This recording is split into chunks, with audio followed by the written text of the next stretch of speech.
En este video, se hablará sobre la cantidad de sensores de temperatura que puede tener un aire acondicionado y los códigos de falla que estos pueden generar. Empecemos diciendo que los dos sensores más comunes en equipos de aire acondicionado son: sensor de temperatura del medio ambiente local, que mide la temperatura del aire de retorno para promediar la temperatura del recinto que se está climatizando. Sensor de pozo, mide la temperatura directa del evaporador para determinar si hay congelamiento. Sin embargo, en la actualidad, para mejorar el control y con ello el rendimiento de un equipo, se han introducido en algunos equipos sensores adicionales, como sensor de temperatura del condensador, para medir la temperatura del aire que pasa a través del condensador. Sensor de temperatura a la salida del condensador, para la temperatura del refrigerante líquido a la salida del condensador, para calcular el subenfriamiento. Sensor en la descarga del compresor, para medir la temperatura del refrigerante inmediatamente a la descarga del compresor. Sensor de temperatura del refrigerante a la succión del compresor, mide la temperatura del refrigerante para controlar el sobrecalentamiento.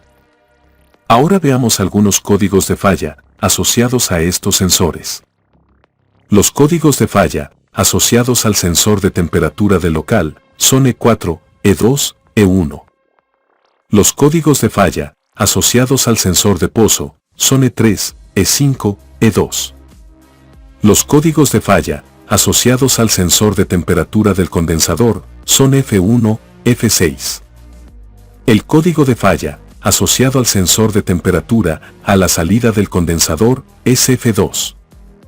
Los códigos de falla asociados al sensor en la descarga del compresor son F3, F4. El código de falla asociado al sensor de temperatura del refrigerante a la succión del compresor es FA.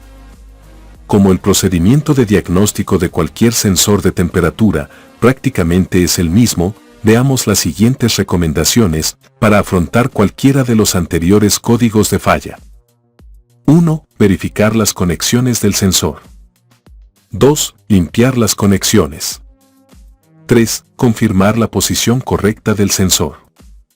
4. Medir la resistencia eléctrica del sensor con un multímetro en la escala de kiloohmios. Para ello desconecte el sensor de la placa electrónica. El valor medido por el multímetro no debe dar 0 ni infinito. Además, el valor debe disminuir al frotar el sensor con la mano.